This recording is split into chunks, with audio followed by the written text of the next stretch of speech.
Hey everyone! Welcome back to a new r/malicious compliance video.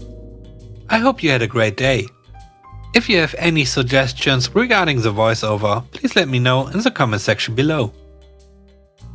The first story is called Turning Her Triumph into Her Misery. A few years ago, I worked at an optometry clinic selling glasses and contacts. As a courtesy to our patients, if someone urgently needed a pair of contacts, we would charge them a dispense fee per pair of $20. It wasn't something that lawfully we are supposed to do, but it was a grey enough area that we continued doing it. And our patients appreciated it, since a lot of them only wore contacts some of the time and didn't want to spend money on boxes. And sometimes, if someone ordered boxes and they were leaving on vacation or something, we'd just give them the trial pair for free. Enter this entitled woman, who was slow to pay on her bills, never ordered boxes of contacts and only ever got single pairs of contacts. She had a specialty prescription, so her trial contacts actually cost us money, unlike most trials which are sent for free. This is why you aren't really supposed to collect money for them. But we didn't. We charged a dispensing fee and skirted the rules a bit. One day, this woman enters our clinic. She lost or ripped one of her contacts. No problem, we'll get another one ordered. Now, since her contacts were special made and cost us some money, her dispensing fee was a little higher, maybe $30. Her boxes would have cost about $400 for a 6-month supply, because they are specialty lenses. For comparison, a 6-month supply for myself typically costs about $120, and our prices were very competitive. And we didn't charge shipping if people picked up in store. Anyway, we order her replacement lens, call her when it's in, and she comes to pick it up. My manager tells her it will be $14 for the one lens, and she flips out, saying it should be free, it's not her fault the lens ripped and so on.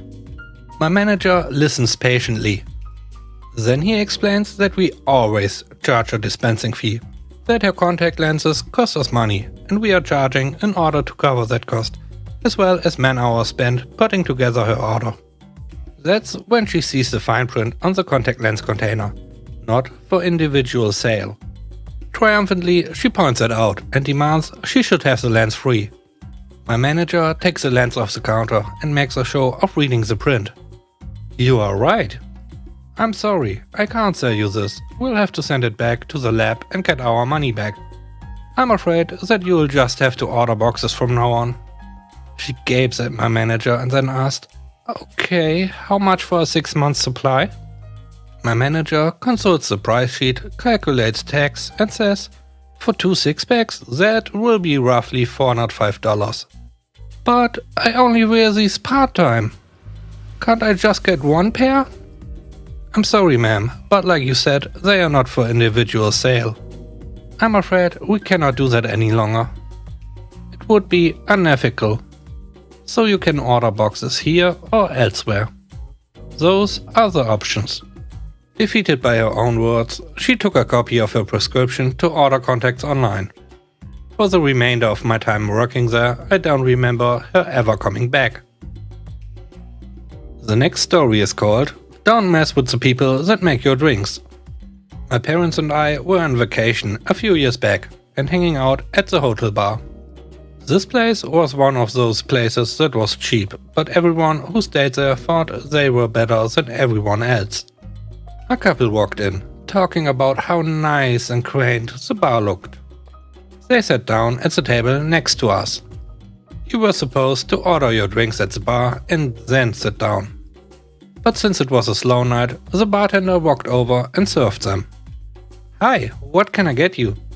What wines do you have tonight?" The bartender reads off the wine list. "Oh, a rosé wine would be just perfect." "Make it 2. "Sure, that will be $15. We are going to open a tap." "Unfortunately, we don't do taps here. You have to either charge it to your room or pay cash."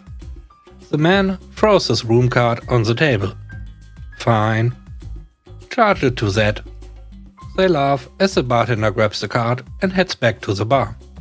He pours their drink and brings them back over. The first thing they did was hold up the glasses. These are rather small. Do you have any bigger glasses? Unfortunately, those are the standard glasses. Really? We are paying $7.50 a glass and you are going to get chintzy on us? Surely you have bigger glasses, come on. The bartender was clearly annoyed, but said, "Okay, I'll go check." He went to the bar and came back out with 2 glasses that I think were supposed to be for margaritas. But they were at least twice the size of the wine glasses. He held them up for them. "How are these?" "Oh, those are perfect." "Yes, thank you." So the bartender puts the bigger glasses on the table. Then he takes the smaller glasses and dumps them into the bigger glasses. "Is there anything else I can help you with?" They didn't say anything, just sat there dumbfounded. So the bartender said, "Great." My parents and I start losing it. We tried not to laugh, but we were all a bit inebriated, I guess. The bartender looked over at us and smiled. My dad gave him an extra $10 tip and said, "Thanks for the laughs. Don't mess with the people who serve you drinks." Which one is your favorite story of this video? My personal favorite is the last one, so stay tuned. And please don't forget to hit the like button. It really helps. Thanks, and now enjoy the last story.